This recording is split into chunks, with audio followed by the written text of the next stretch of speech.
네, 반갑습니다. 김동석의 리얼 주식입니다. 오늘 리얼 주식은 2021년 시장이 하락이 나온다면 우리가 바닥에서 무조건 쓸어 담아야 할 저평가 우량주에 대해서 공개하니까요. 영상 처음부터 끝까지 꼭 시청하시길 바라겠습니다. 그 이전에 저희 김동석 리얼 주식 현재 구독자 10명 지금 첫 영상 올라갔습니다. 그래서 여러분들이 주변에 이 전 마르스 현 김동석이 다시 유튜브를 통해서 여러분들에게 많은 내용들, 도움된 내용들, 수익 낼 수 있는 내용들을 알려드리고 있으니까 김동석의 리얼 주식 유튜브 좀 공유 많이 부탁드리고요. 그다음에 영상 시청하고 다른 거 안 바랍니다. 영상 좋아요, 그다음에 영상 댓글까지 뭐 감사하다, 어쩌다 이런 거 남겨주시면 정말 감사하다 말씀드리고요. 그리고 이제 구독하시는 분들에게는 제가 전에도 말씀드렸지만 이 마르스가 2021년도 하반기에 승부 볼 수 있을 저평가 우량주 제가 자료집을 만들었습니다. 그래서 이 자료집을 받고 싶다. 100% 무료로 나눠드리고 있으니까요. 받고 싶으신 분들은 꼭 구독 버튼 누르시고요. 어디서 받을지는 제가 영상 끝에 알려드리니까 영상 끝까지 꼭 시청하시길 바라겠습니다. 그럼 일단 오늘 말씀드린 대로 주제인 시장 하락 시 우리가 어떤 종목을 쓸어 담아야 될지에 대해서 알려드릴 테니까 집중해서 배우시면 될 것 같습니다. 근데 가장 첫 번째로 뭐예요? 시장이 왜 하락할까 또는 하락할 가능성이 왜 있는가에 대해서 여러분들이 많이 궁금하시겠죠? 다들 아시다시피 당연히 테이퍼링입니다. 이 테이퍼링이라는 게 말 그대로 물가 상승이 너무 강하게 나오다 보면은 거기에 맞춰서 금리 인상을 진행하기 이전에 긴축을 먼저, 그러니까 현금을 먼저 빨아들이는 과정을 먼저 하는 게 테이퍼링이다 생각하시면 될 것 같습니다. 그럼 그 상황에서 당연히 유동성이 주니까 주는 거에 따라서 당연히 증시는 밀리지 않겠느냐라고 고민하시는 분들, 생각하시는 분들이 많은데 사실상 우리가 생각하는 것과는 좀 별개의 일일 것 같다라고 생각하시면 될 것 같아요. 왜? 많은 분들이 2013년도에 테이퍼링을 하고 나서 사실상 증시가 밀렸으니 그럼 지금도 마찬가지로 급락하지 않을까라는 부분인데 하나하나 말씀을 드리겠습니다. 첫 번째입니다. 사실상 테이퍼링에 대한 걱정이 많이 커지고 있죠. 그러다 보니까 근데 영향이 상당히 제한적일 거다라는 부분이 많습니다. 왜? 지난 4일 발표된 미국 5월 고용 지표가 시장의 기대를 밑돌면서 주가에 큰 영향을 주지 못했습니다. 그러니까 고용 지표가 더 좋아야 사실상 금리 인상이라든가 테이퍼링이 들어가야 되는데 경제 뭐 성장이 빠르진 않네. 그러다 보니까 좀 빨리 진행이 돼야 된다. 그래야 경제 회복이 되고 금리 인상을 하고 움직이는데 사실상 이렇게 고용도 안 좋은데 테이퍼링 하면 되겠냐라는 부분인 거죠. 그래서 이 같은 이슈가 주식시장에 충격 변수가 되지 못할 것이다라는 거죠. 뭐가? 바로 테이퍼링 긴축 이슈가 왜 그러냐 한다면은 조기 긴축 금리 인상 이슈라면 통화 정책의 방향성 전환으로 주식 시장 추세에 대한 고민이 필요할 것이라면서 조기 테이퍼링 이슈의 경우 단기 불안 심리를 자극하는 수준에서 영향력은 제한적일 것이라고 밝혔습니다. 이게 뭔 소리냐? 그러니까 잠깐은 흔들릴 수 있어도 결국엔 뭐 크게 문제는 없을 거다라고 얘기를 하는 거죠. 그럼 하나하나 보겠습니다. 미국의 연방금리 선물을 보면은 24개월 물이 등락을 보였지만 1년물이죠. 그 폭은 제한적이었다라는 부분입니다. 여기서 우리가 봐야 될 건 뭐냐면은 이 차트입니다. 지금 보시면은 이게 2007년, 2008년이고요. 2013년입니다. 이때가 미국에서 테이퍼링을 진행했었던 시기라고 보시면 될 것 같고요. 2013년 5월 테이퍼링을 언급을 했습니다. 5월에 언급을 하고 2013년도 12월에 테이퍼링을 시작을 했어요. 그러니까 이때 할 거예요. 그리고 진짜 할게요라고 시작을 한 겁니다. 약 7개월이 걸렸죠. 근데 지금 이 파란색 선을 보시면은 빠지지 않고 테이퍼링이 하더라도 돈은 사실상 크게 뭐 밀리지 않은 상태에서 결국엔 돈이 더 들어오는 모습 확인할 수가 있습니다. 이게 뭐냐면은 보시면 연준의 총 보유 자산입니다. 그리고 연준의 총 보유 자산 전년 대비 증가율이고요. 그러니까 이게 증가율이죠. 이 회색 선이 증가율이고 파란색은 보유 자산입니다. 그러니까 보유 자산을 팔거나 보유 자산을 뭐 던지거나 그런 게 아니라 결국 보유 자산은 그대로 지금 이어져 있는 상황이고 그렇게 많이 팔지도 않았다라는 거죠. 그리고 전년 대비해서 증감률 같은 경우에도 뭐 엄청나게 차이가 나지 않는 게 사실이다라는 거예요. 그러니까 올랐으면 올랐지 빠지진 않는다는 거예요. 대단히 밀리진 않는다는 거예요. 그러다 보니까 사실상 테이퍼링을 진행한다 하더라도 뭐 뭘 사고 뭘 파냐의 문제인 거지 거의 보유 자산은 거의 비슷하더라. 거의 유지가 되더라. 최근 들어서 엄청 더 많이 사더라라고 생각하시면 될 것 같습니다. 그래서 테이퍼링의 경우 유동성 공급 규모를 줄여나간다는 정책으로 통화 정책 정상화에 한 걸음 다가갔다 볼 수 있다라는 거예요. 뭔 소리냐? 많은 사람들이 걱정하는 게 뭐냐면은 돈을 줄이고 없애고 유동성을 없앤다라는 게 아니에요. 뭐라고 했어요? 바로 정상화로 간다라는 거예요. 원래 상태로 긍정적인 상태로 돌아가자라는 거기 때문에 이 상황에 대해서는 걱정할 필요가 없다라는 거예요. 그래서 보시면 2013년 테이퍼링 국면에서도 테이퍼링을 언급한 5월 이후 테이퍼링이 시작된 12월까지도 대규모 유동성은 공급이 유지가 됐다. 테이퍼링이 시행된 2013년 12월 이후에도 유동성은 공급 유지가 됐습니다. 보시면은 파란색 선이 빠지지 않고 계속 유지가 되죠. 그러니까 유동성 자체는 많이 빠지지 않는다는 거. 정상화에 가까이 간다는 거지 이게 줄여버리겠다, 없애버리겠다라는 게 아닙니다. 그러다 보니까 6월 FOMC 전후에 테이퍼링 우려의 증시가 흔들릴 수 있다면은 사실상 기회로 활용할 수 있다라고 볼 수가 있다라는 거죠. 그 또한 이렇게만 보면은 우리가 솔직히 너무 간단하게 이거를 판단하는 거 아닙니까? 아니 이거 하나 보고 우리가 어떻게 테이퍼링 자체가 우리한테 위기가 아니라는 거, 단기적으로 흔들리고 오히려 그게 기회라는 거, 이렇게 우리가 어떻게 알 수 있습니까? 라는 건데 하나 더 보겠습니다. 테이퍼링을 뒤화하지 말라라는 말인데 왜 그러냐? 사실상 미국 연방준비제도가 자산 매입 축소, 테이퍼링 충격이 예상보다 크지 않을 것이라고 생각하고 있습니다. 왜? 중국의 경제 상황이 과거와는 다르다라는 거죠. 천천히 보시면은 사실상 이번 테이퍼링 신호는 2013년과 같은 긴축 발작 수준이 아닐 것이다라는 겁니다. 당시와 비교해 현재는 글로벌 경기 사이클 그리고 중국 경기 리스크, 달러화 흐름 등등등이 그 당시와 차이가 많다라는 거예요. 이게 뭔 소리냐? 아니 걱정하지 말라 그랬는데 중국의 경기가 괜찮기 때문에 지금과는 다르다라는 건가요? 왜? 중국의 경기를 그 당시 보겠습니다. 2023년이고요. 테이퍼링 당시의 중국 경기입니다. 이거를 보시면은 사실 중국 이 생산자 이 뭐 물가 뭐 그런 거 생각하시면 될 것 같고요. 그다음에 이게 중국의 고정 투자라고 생각하시면 돼요. 왜냐하면 제가 지금 눈이 지금 침침해가지고 글씨가 잘 안 보이는데 아마 생산자 물가예요. 그리고 고정 투자고 네 생각하시면 되고 그래서 검은색 선, 이 파란색 선이 고정 투자고요. 그다음에 이 주황색 선이 생산자 물가 지수입니다. 그래서 보시면은 2013년도죠. 이 당시에 이 테이퍼링을 한창 진행할 때 보시면 고정 투자는 점점 줄어드는 상황이었고 마찬가지로 실제 이 생산자 물가 지수 같은 경우에도 거의 작살이 나고 있는 상태가 2013년도, 2014년도였다라 보시면 돼요. 그래서 이게 하락이 이어지는 게 언제까지? 2016년도까지 이어졌고요. 마찬가지로 고정 투자 같은 경우에는 거의 뭐 2018, 19까지 급락이 나오다가 최근 들어서 다시 반등이 나오는 모습을 확인할 수가 있습니다.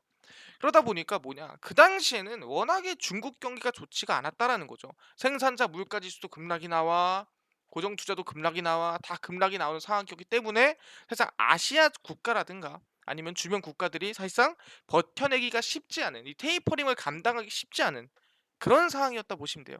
최근 들어서 어떻게 합니까? 금리를 미리미리 올리고 있어요. 중국도 마찬가지고요. 실제 뭐 다른 나라들 같은 경우는 미리 금리를 올리고 있습니다. 왜? 테이퍼링으로 인한 또는 미국의 금리 인상으로 인한 자산이 빠져나가는 그런 흐름들을 막기 위해서 미리 금리 인상을 해요. 그러니까 그만한 여력은 있다라는 거죠. 그렇기 때문에 그러면 이번 2023년도에 얼마나 급락이 나왔길래 무서워할까? 그럼 찾아보겠습니다. 2023년으로 쭉 넘어갈게요. 2013년이구나. 2013년 넘어가겠습니다. 2013년도고요. 12월부터 시작을 했고 시작은 언제? 네, 선언은 5월 달에 했습니다. 이 5월 달에 선언을 했고요. 그 다음에 실질적으로 시작한 건 12월 달이었습니다. 그래서 보시면은 결국엔 선언을 하고 밀리긴 했다라는 거예요. 상당히 뭐 적은 수준은 아니죠.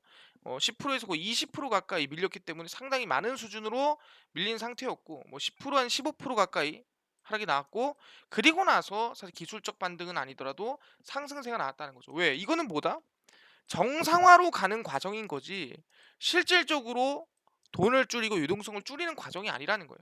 그러니까 급락한 만큼 반등이 나온 거고 그다음에 시작을 하니까 다시 한 번 더 거기는 리스크로 밀렸지만 결국엔 상승이 나왔습니다. 결국엔 어떻게 됐어요? 2015년도에 결국에는 추세 상승세가 만들어지면서 우상향이 엄청난 우상향세가 만들어지는 모습을 확인할 수가 있습니다.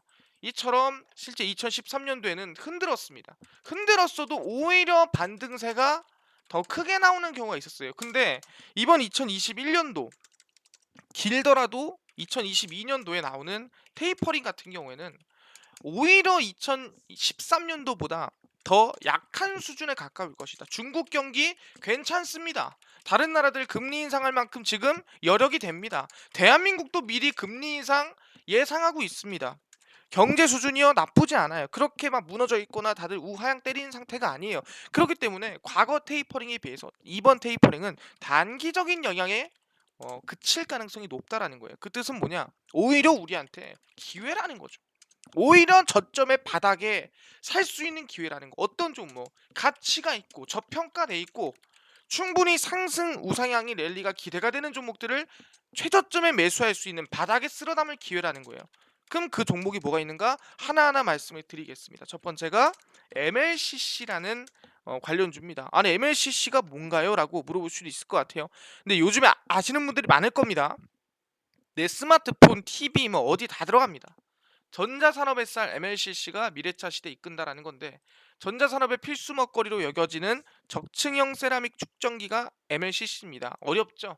근데 이 MLCC가 미래차 산업을 이끌 것으로 평가를 받고 있습니다. 그래서 MLCC는 모바일에도 있고요. 우리 가전제품이 다 들어 있습니다. 그리고 이 MLCC가 제일 많이 들어가는 게 어디다? 바로 전기차다. 거의 5배에서 10배 이상 들어간다는 건데 한 10,000개에서 15,000개 정도 들어갑니다. 평균적으로는 약 한 800개에서 1,500개가 들어간다 하면은 전기차에는 한 10,000개에서 15,000개 정도 들어갑니다. 엄청 많이 들어가죠. 그런 부분이고 쭉 하나 볼게요. 축전기는 전자제품 회로에 흐르는 전류를 저장하고 전압의 변화에 맞춰서 적정 속도로 제어한 뒤 반도체 공급합니다. 그러니까 전기가 잘 흐르고 전기가 과부하되지 않고 안정적으로 잘 흘러갈 수 있도록 만들어주는 그러한 기능을 가진 게 축전기다. 그게 MLCC다라 생각하시면 돼요. 그래서 불규칙한 전류 흐름을 막고 전자파 발생을 통제해서 결함과 부품 간의 간섭 협상을 방지하는 등 전자기기 성능 유지 향상에 큰 영향을 미칩니다. 그러니까 MLCC 없으면 요새는 아무것도 못 만들어요. 전기차도 뭐 전자제품도 아무것도 못 만듭니다. 그래서 MLCC가 이제 얼마 들어가냐? 아까 얘기한 대로 스마트폰에는 800개에서 1000개, 그리고 TV에는 2000개 정도 들어갑니다. 그리고 PC에 1200개고요. 근데 뭐 아까 뭐 자동차에 얼마 들어간다 했죠? 10,000개에서 15,000개 들어간다 했죠? 그래서 쭉 내려가면은 자동차에는 몇 개가 들어가냐라고 하면은 사실상 지금 나오나? 여기 있네. 여기 있다. 보시면은 전기차에는 10,000개에서 15,000개 정도 딱 정확하게 들어간 부분이죠.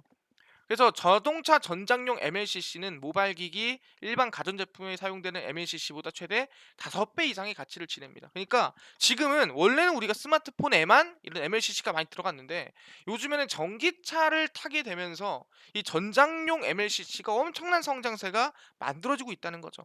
그러니까 여기에 들어간 매출보다 여기 들어간 매출이 10배라는 거예요. 스마트폰 10대 팔아야 사실상 차 한 대 파는 그런 느낌이라는 거죠. 근데 차도 요즘에 뭐예요? 한 1년에 몇 대씩 팔려요? 50만 대씩 팔리죠. 전기차가. 그럼 얘기하는 게 50만 대면은 이 50만 대에 뭐 한 대당 1만 개, 1만 5천 개씩 들어갑니다. 그러니까 말도 안 되는 속도로 실제 MLCC 수요가 늘어나고 있다라 볼 수 있는 부분이고요. 그러다 보니까 MLCC가 상당히 저평가돼 있고 더 성장이 나올 것으로 기대가 된다라는 건데 거기에 더 힘을 불어 넣어주는 게 뭐냐면은 삼성전기가 MLCC를 만드는 기업이고요. MLCC로 잭팟 갈까? 말레이시아 공급 부족 우려입니다. 뭔 소리냐? 말레이시아 정부가 코로나19 봉쇄 조치를 무기한 연장하기로 함에 따라 산업의 쌀로 불리는 MLCC 공급 부족 사태가 하반기에 일어날 수 있다라고 나와주고 있죠. 삼성전자의 갤럭시 폴더블 폰과 애플의 아이폰 13 등 스마트폰 신제품들이 대거 출시를 앞두고 MLCC 공급 대란에 가중될 것이다. 그러니까 공급 대란이 가중된다는 뭐예요? 삼성전기를 여기저기서 산다는 거예요. 나도 주고 너도 주고 나도 MLCC 좀 달라 할 가능성이 높다라는 거죠. 그래서 이 삼성전기 올 3분기 실적에 긍정적인 영향을 줄 것으로 예상이 되고 작년 3분기부터 매분기 3천억 원 안팎의 영업이익을 거두고 있는데 그 이상이라는 거죠. 5천억이 될지 6천억이 될지 아무도 모른다는 겁니다. 그래서 이 봉쇄 조치에 따라서 부족하다는 소리고, MLCC 시장 점유율 3위인 타이오 유덴을 비롯해서 TDK의 생산 라인이 말레이시아에 있습니다. 근데 이거를 못하게 되니까 삼성전기한테 달라 할 수밖에 없다라는 거죠. 그래서 실제로 삼성전기는 올해 3분기에 이득을 볼 가능성이 높다는 부분이고, 그뿐만이 아닙니다. 이번에 이제 삼성전기가 뭐 만들었냐면은 5 스마트폰용 세계 최고 용량 MLCC 개발했습니다. 어떻게 보면 세계 최초죠. 용량이 제일 크니까 세계에서. 그래서 이게 진짜 작은 거예요. 보시면 이게 1mm거든요. 1mm짜리예요. 이게 1mm짜리. 근데 이게 어마무시한 이 힘을 가지고 있고 1mm짜리가 10,000개씩 들어간다는 거예요. 예, 상당히 아시겠지만 나노 공정이라는 게 있습니다. 그러니까 작아질수록 비싸다는 뜻이고 MLCC도 당연히 뭐예요? 작아질수록 비싼 거예요. 그럴수록 우리는 소형화 가능한 거고 거기에 따라서 더 작은 더 기능이 높은 그런 전자제품 만들 수 있기 때문에 당연히 이제 초소형, 초고용량이 어마무시한 기술력이 들어가야 되는 부분이다 생각하시면 됩니다. 그래서 삼성전기가 초소형, 초고용량 적층 세라믹 캐패시터 MLCC를 개발했다고 2019년 2021년 29일에 밝혔습니다. 저도 이게 발음하기가 힘들어요. 솔직히 말하면은. 그래서 1005 크기입니다. 가로는 1mm, 그다음 세로가 0.5mm입니다. 엄청 작아요, 진짜. 완전 거의 먼지까지는 아니어도 설탕급이라 보시면 돼요. 네, 전기를 저장할 수 있고 최고 용량을 구현을 했습니다. 그래서 스마트폰 기기에 아마 다음 달부터 들어갈 것으로 예상이 되고요. 최근 IT 기기는 5G, 멀티카메라, 플럭서블 등등등 고성능화에 따라서 내부에 탑재되는 것도 초소형, 엄청 작아야 돼요. 그래야 스마트폰도 점점 얇아지고 점점 작아지되 더 기능은 더 좋아지는 그런 모습 볼 수가 있다라는 거고, 그 안에 들어가는 MLCC가 필수적이다라고 볼 수 있는 거죠. 그래서 삼성전기는 동일한 크기의 기존 22UF보다 용량을 20% 높인 27UF를 구현하기 위해 핵심 원자재와 제조 공법을 차별화시켰다라고 나와주고 있습니다. 그러니까 그 정도로 기술력이 좋다라는 거고, 그러다 보니 이번 2분기에 실적이 나왔냐 안 나왔냐 매우 잘 나왔습니다. 비수기 이전 삼성전기, LG 이노텍 2분기 깜짝 실적 기대했습니다. 뭔 소리냐? 코로나19 사태 여파로 전자제품 시장 호조가 지속되는 상황에서 각각 주력인 MLCC가 삼성전기고요. LG이노텍이 카메라 모듈입니다. 실적은 참 잘 거뒀다라고 볼 수 있을 것 같아요. 그래서 좀 보시면은 삼성전기가 얼마나 거뒀냐. 실제 이 선진, 신공장 이런 것들에 따라서 사실 MLCC 점유율을 키우고 있는 게 삼성전기라 보시면 될 것 같고요. 그다음 실적 같은 경우에도 가까이 보시면 2분기 실적 평균 예상치는 매출이 2조 1,574억 원, 영업이익은 2,950억 원입니다. 이는 전년 동기 대비 매출은 19%에게 영업이익은 200%입니다. 원래는 1,500억 나오던 게 3,000억 나온 거예요. 말이 안 되죠. 근데도 보다 3분기도 우리는 기대가 되는 게 MLCC다라고 생각하시면 돼요. 그럼 뭔 소리냐? 시장이 아무리 밀려도 하락한다고 해도 사실상 이슈와 성장성과 실적과 안정성을 가지고 있는 게 MLCC 관련주다라 보기 때문에 충분히 바닥에서 천천히 주워 담아도 괜찮은 종목이다라고 말씀을 드리는 겁니다. 그렇다면 MLCC 관련주가 어떤 종목들이 있느냐라고 또 궁금해할 수 있을 것 같습니다. 그래서 MLCC 관련주 같은 경우에는 일단 가장 첫 번째가 방금 말씀드렸죠. 실제 이 삼성전기입니다. MLCC의 대장주라 볼 수 있을 것 같고요. 그 다음에 사막 콘덴서입니다. 이 사막 콘덴서 같은 경우에도 MLCC 생산 능력을 계속 키우고 있는 상태고, 코스모 신소재라는 기업이 있습니다. 그리고 대주전자재료라고, 대주전자재료는 사실상 삼성전기에 납품하고 있는 기업이에요. 그렇기 때문에 삼성전기와 상당히 좀 이 관계가 깊은 기업 중 하나가 대주전자재료다 생각하시면 됩니다. 그럼 두 번째는 뭐냐 한다면은 바로 아시겠지만 SK 이노베이션 분사 이슈입니다. 이게 뭔 소리냐? 최근에 많이 들어왔죠. 최근에 LG 화학이 뭐 분사를 하니 안 하니 얘기를 했었습니다. 2020년 9월이었어요. 제 기억으로는. 9월 달에 뭐 분사를 하는데 LG 화학 주가가 빠지네 안 빠지네 뭐 이랬었거든요. 그래서 하나하나 보겠습니다. 실제 그 당시 LG 화학에 이슈가 있었는데 최근에는 SK 이노베이션이 이제는 뭐다? 배터리를 분할하겠다라고 밝혔습니다. 배터리 아니어도 우리 먹고 살 거 많아. 굳이 배터리 안 할게. 배터리 하지 말자. 그 대신에 배터리는 따로 분사하자라고 얘기를 한 거죠. 그래서 5년간 뭐 30조를 투자하겠다 밝힌 건데, SK 이노베이션이 배터리 사업부 분할 검토를 공식화했습니다. 지난해 12월 LG화학이 배터리 사업 부분을 LG 에너지 솔루션으로 분사한 데 이어 SK도 배터리 신설법인 출범을 예고했습니다.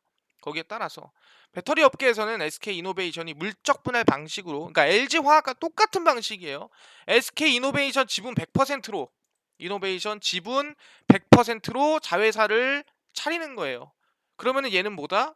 사실상 SK 이노베이션 주주들은 이 주식을 가질 수 없어요. 상장한 다음에 새로 사거나 아니면 뭐 청약을 넣거나 그런 거 빼고는 지분을 가질 수 없습니다. 그러니까 SK 이노베이션 주주들은 아무런 상관이 없는, 그렇게 생각하시면 될 것 같아요. 저 기업가는, 그러니까 SK 이노베이션과 그대로 주주인 거죠.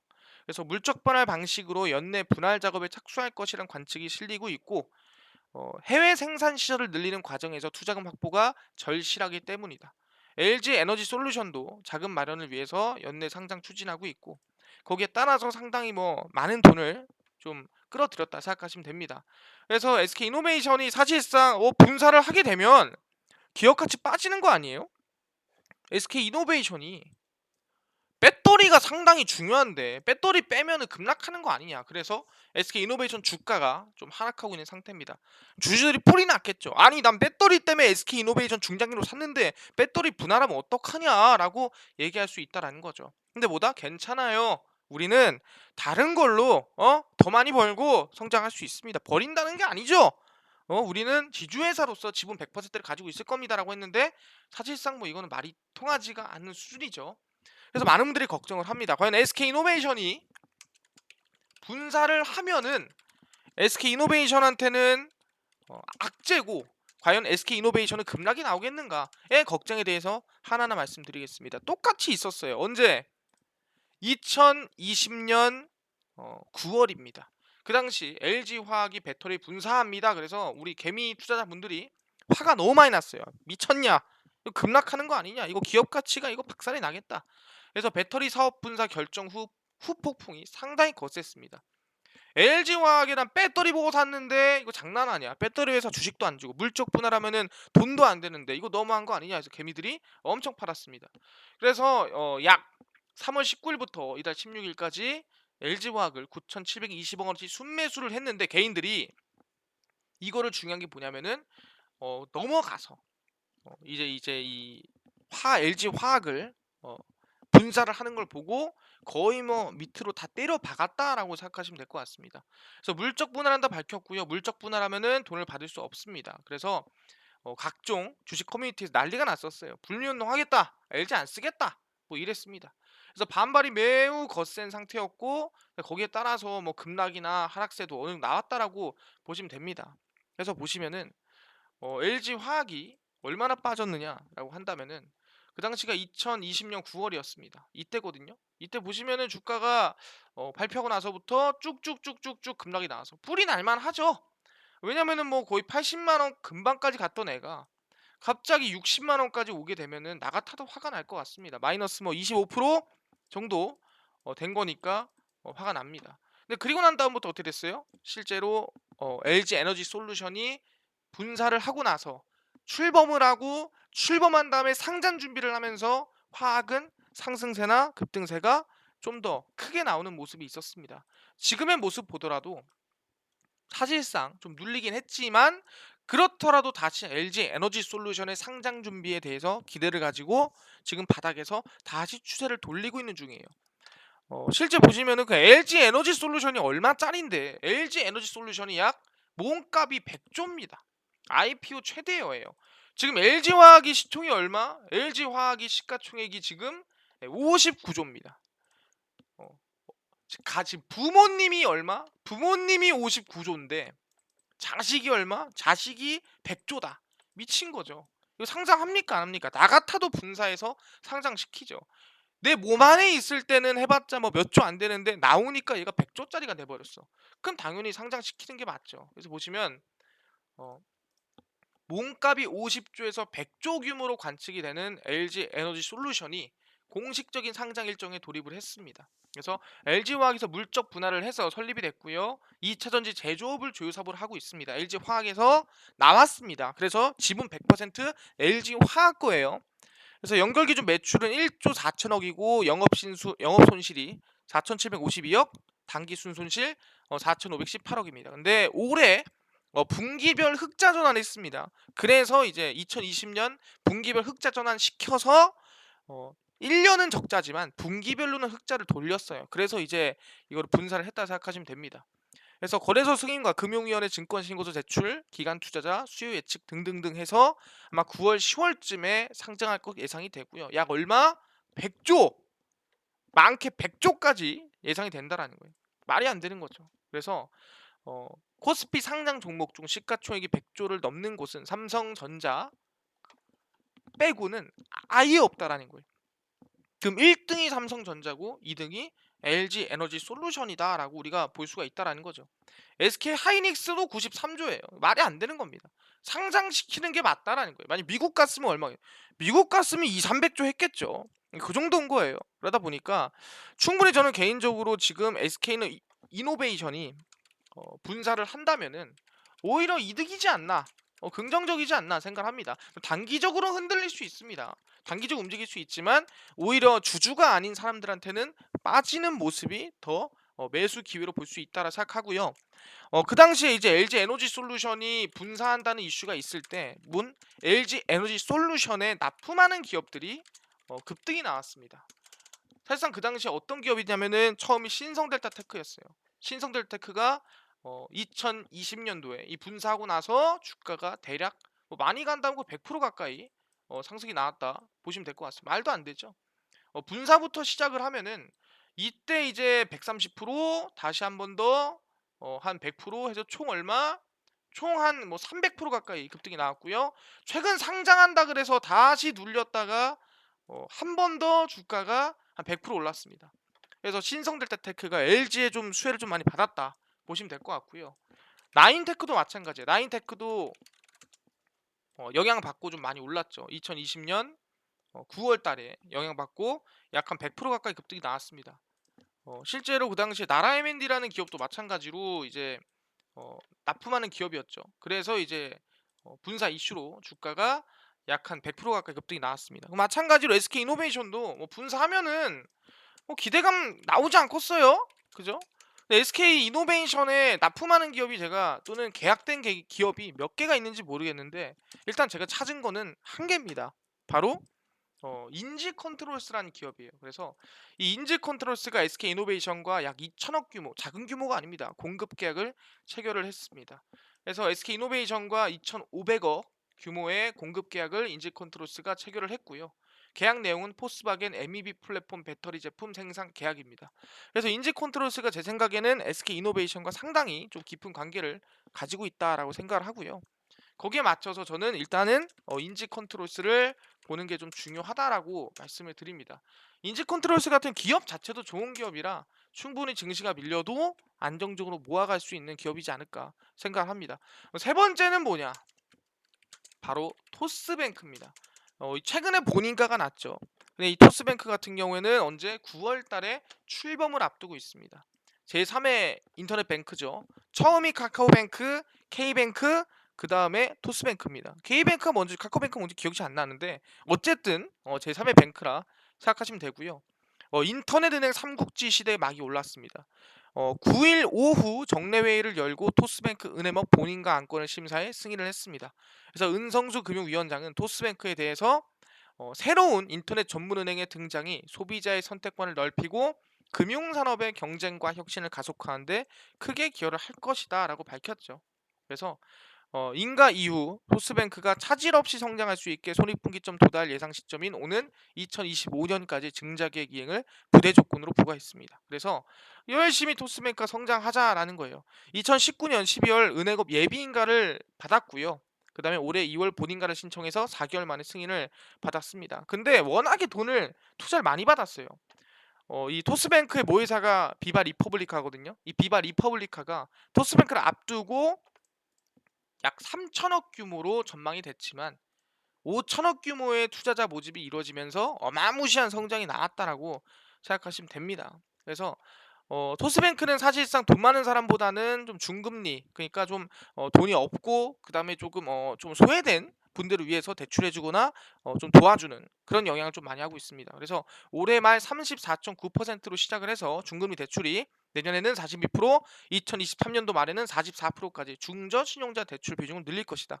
근데 카카오뱅크나 K뱅크는 중저신용자 대출이 점점 줄고 있거나 안아주고 있는데 거의 뭐 토스뱅크가 그거 다 뭐 빨아먹겠다 뭐 이런 뜻입니다. 기대가 큰데 근데 이 토스뱅크 의지를 여러분들 좀 보여드리자면은 토스뱅크는 두 번 떨어졌어요. 아, 한 번 떨어졌구나. 미안합니다. 한 번 떨어졌어요.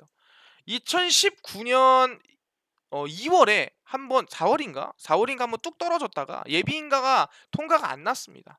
예비인가 통과 안 나고 다시 2019년 12월에 도전을 해서 이렇게 예비인가가 나온 거예요.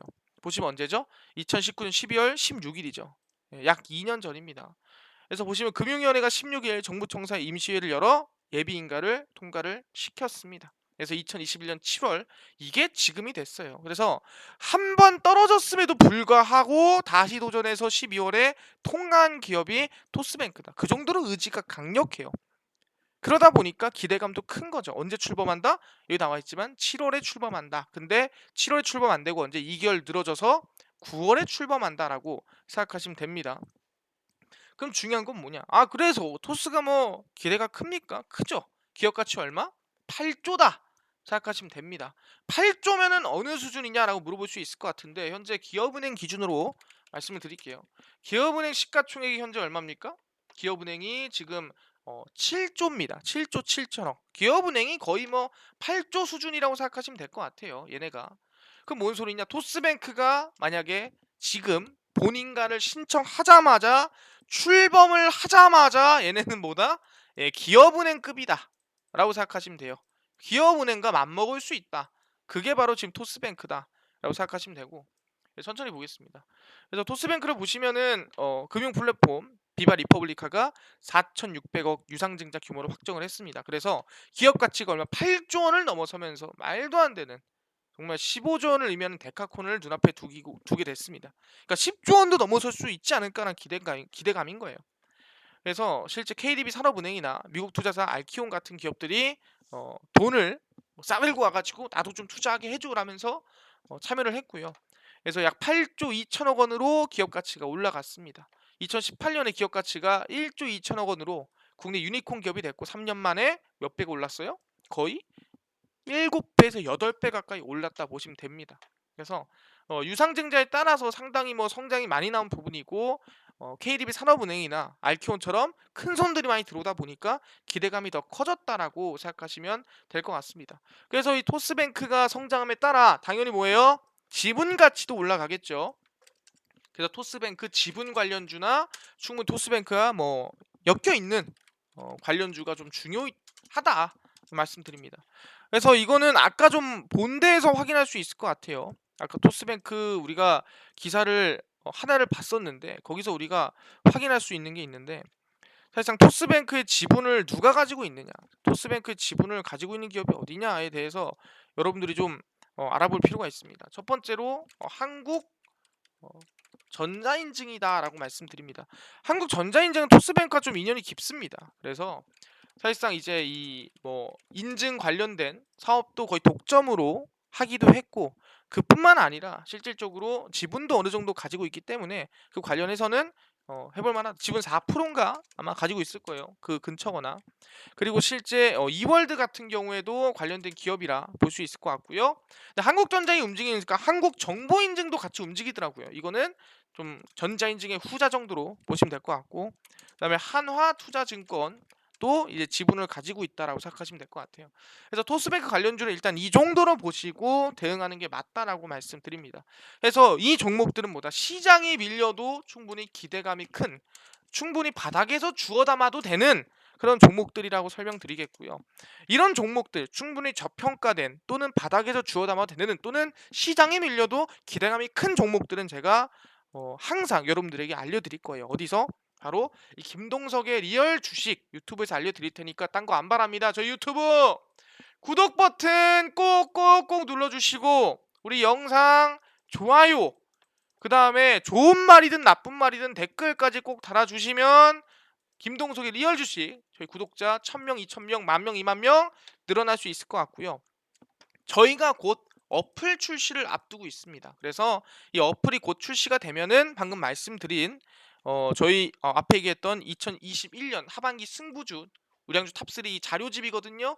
직접 만들었습니다. 이거 어플 출시되면 구독자분들한테 100% 무료로 나눠 드릴 거예요. 그러니까 꼭 구독 누르시고요. 이 자료집 어플 나오면 다 받아가시면 좋을 것 같습니다. 그럼 다음 영상에서 뵙는 걸로 하고요. 오늘 영상 여기서 마치도록 하겠습니다.